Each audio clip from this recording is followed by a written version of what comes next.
Like, subscribe, and press the bell icon to get more videos. बिस्मिल्लाहिर्रहमानिर्रहीम। अस्सलाम वालेकुम students, आज हम बैंक रिकॉन्सिलेशन का 9वां क्वेश्चन जो है वो सॉल्व करेंगे। हमारे पास ये एक क्वेश्चन मौजूद है जिसमें हमारे पास कुछ इन्फॉर्मेशन अवेलेबल है। ये 6 एंट्रीज टोटल हमारे पास अवेलेबल हैं जिनकी मदद से हम बनाएंगे बैंक रिकॉन्सिलेशन स्टेटमेंट। सबसे पहले मेरे पास यहाँ पे बैलेंस मौजूद है, balance as per cash book. फिर profit on account credit by bank 1500। और थर्ड नंबर के ऊपर मेरे पास यहाँ पे मौजूद है bank paid rent on behalf of customer. और फोर्थ पे है bank collected dividend on shares RS 2500 rupees.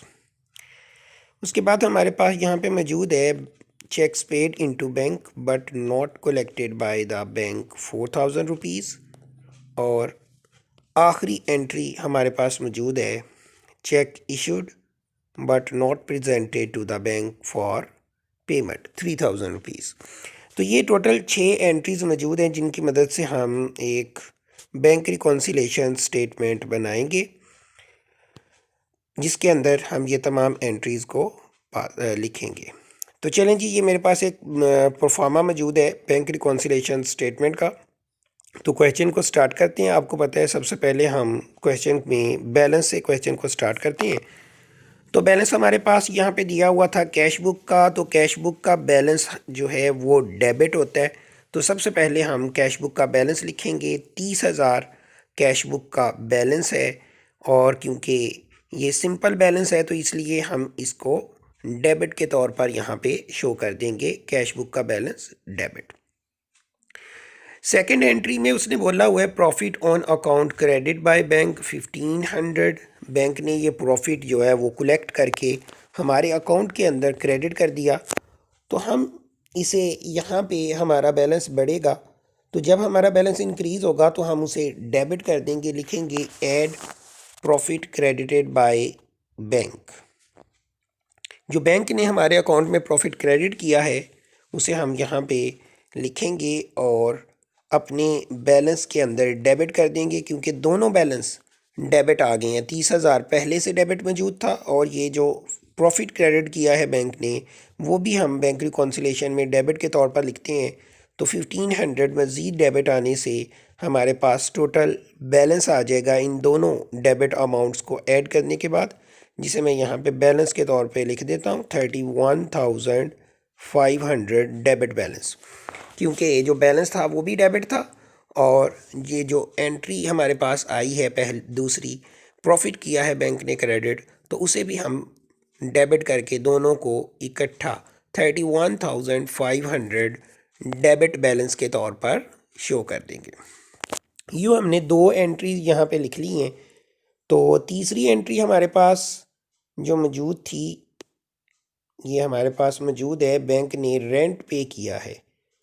तो जब बैंक रेंट पे करेगा तो हमारे अकाउंट में कमी हो जाएगी। 5,000 रुपीज़ रेंट के तौर पर बैंक ने हमारे अकाउंट में से लेस कर दिया है। तो हम यहाँ पे लिखेंगे लेस, क्योंकि ये क्रेडिट टोटल होगा और पहले हमारे पास डेबिट टोटल पड़े हुए हैं। तो हम यहाँ पे लिख देंगे बैंक पेड रेंट।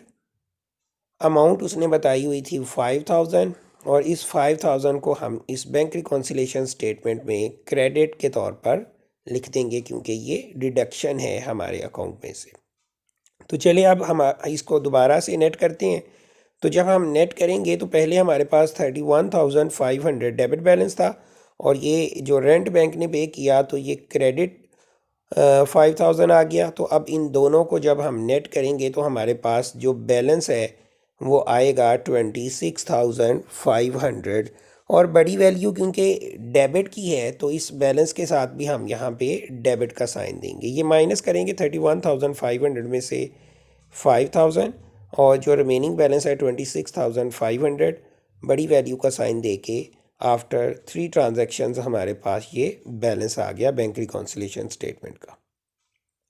चौथे नंबर पे हमारे पास ट्रांजैक्शन मौजूद है, बैंक ने डिविडेंड कलेक्ट किया है। अभी बैंक ने पेमेंट की थी तो हमने अपने अकाउंट में से बैलेंस को लेस किया अब क्योंकि बैंक डिविडेंड कलेक्ट कर रहा है तो ये डेबिट करेंगे हम, तो पहले भी डेबिट बैलेंस पड़ा हुआ है इसलिए इसे हम ऐड करेंगे। यहाँ पे हम लिख देंगे बैंक कलेक्टेड डिविडेंड। बैंक ने डिविडेंड के तौर पर 2500 रुपीज़ कलेक्ट किए हैं, तो हम उन्हें यहाँ पे बैंक रिकॉन्सिलेशन स्टेटमेंट में बैंक कलेक्टेड डिविडेंड के तौर पर डेबिट कर देंगे। तो क्योंकि पहले भी जो बैलेंस पड़ा हुआ था वो भी डेबिट था, और जो अब हमारे पास ये बैलेंस आया है 2500 अमाउंट है इसकी, तो यहाँ पे 2500 हम डेबिट कर देंगे और दोनों डेबिट्स ऐड करके हम नेट बैलेंस मालूम करेंगे। तो हमारे पास नेट बैलेंस आ जाएगा 29,000। बैलेंस में हम ये फिगर जो है वो लिख देंगे। फोर्थ एंट्री को लिखने के बाद हम यहाँ पे टोटल कर देंगे, तो हमारे पास जी ये बैलेंस आ जाएगा 29,000 डेबिट बैलेंस। ये 4 एंट्रीज़ हमने ऐड लेस कर ली हैं। अब 5वीं एंट्री देखते हैं कि 5वीं एंट्री क्वेश्चन में कौन सी दी हुई है, तो उसे भी हम यहाँ पे बैंक रिकॉन्सिलेशन में लिखेंगे। 5वीं एंट्री उसने दी हुई है cheque paid but not collected by the bank, यानी अनकलेक्टेड चेक्स। इसको वो अनडिपॉजिटेड चेक्स के नाम से भी कुछ सवालों में लिखते हैं और कुछ सवालों में वो अनक्रेडिटेड चेक्स के नाम से भी। यहाँ पे उसने अनकलेक्टेड का वर्ड यूज़ किया है, तो हम भी इस क्योंकि ये क्रेडिट होती हैं तो यहाँ पे लिख देंगे लेस अनकलेक्टेड चेक्स। अमाउंट दी हुई थी 4000, तो क्योंकि ये क्रेडिट है तो पहले मेरे पास डेबिट बैलेंस पड़ा हुआ है 29,000, तो ये 4000 जो नया आया है ये क्रेडिट बैलेंस है, तो दोनों को नेट करेंगे और जो नेट करने के बाद हमारे पास बैलेंस आएगा वो हम यहाँ पे बैलेंस के तौर पर लिख देंगे। जी मैं यहाँ पे ये बैलेंस लिख दूंगा 25,000। 4000 लेस होगा तो बाकी 25,000 डेबिट टोटल रह जाएगा, क्योंकि 29,000 डेबिट और 4000 क्रेडिट बैलेंस पड़ा हुआ था। आखिरी एंट्री इसके बाद हमारे सवाल की रह गई है अनप्रेजेंटेड चेक्स। बैंक ने चेक इशू किए थे हमने चेक्स, लेकिन अभी तक वो बैंक में पेमेंट के लिए प्रेजेंट नहीं हुए। तो जो अनप्रेजेंटेड चेक्स होते हैं वो डेबिट होते हैं, तो हम यहाँ पे लिखेंगे अनप्रेजेंटेड चेक्स, और ये जो 3000 अमाउंट इन चेक्स की पड़ी हुई है उसे हम यहाँ पे डेबिट कर देंगे। पहले हमारे पास 25,000 डेबिट टोटल था, अब ये 3000 और डेबिट टोटल आ जाएगा। तो यूँ हमारी बैंक रिकॉन्सिलेशन स्टेटमेंट का नेट आंसर जो है वो आएगा 28,000। ये हमारी जो है वो बैंक रिकॉन्सिलेशन स्टेटमेंट की जो बैलेंस शीट जो फाइनल टोटल है उसे हम यहाँ पे बैलेंस कर देते हैं 28,000 डेबिट टोटल। ये भाई हमारी बैंक रिकॉन्सिलेशन स्टेटमेंट मुकम्मल हो गई। अब हमने आंसर देना है, तो क्योंकि हमने ये क्वेश्चन जो है वो कैश बुक से स्टार्ट किया था, तो अब जो आंसर आएगा उसे हम दूसरी बुक यानी पासबुक का आंसर लिखेंगे। तो हम यहाँ पे लिख देंगे बैलेंस एज पर पासबुक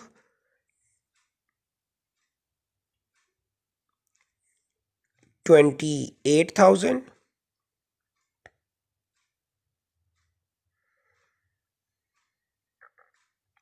और क्योंकि बैंक रिकॉन्सिलेशन स्टेटमेंट में ये डेबिट टोटल था तो अब हम इसे क्रेडिट टोटल के तौर पे लिख देंगे। तो लें जी ये क्वेश्चन में आंसर भी गिवन था credit balance as per passbook, तो आपने इन 6 एंट्रीज़ की मदद से अपनी बैंक रिकॉन्सिलेशन स्टेटमेंट बना दी। तो अब मैं इसे एक पेज पे कर देता हूँ ताकि आप इसे नोट कर लें।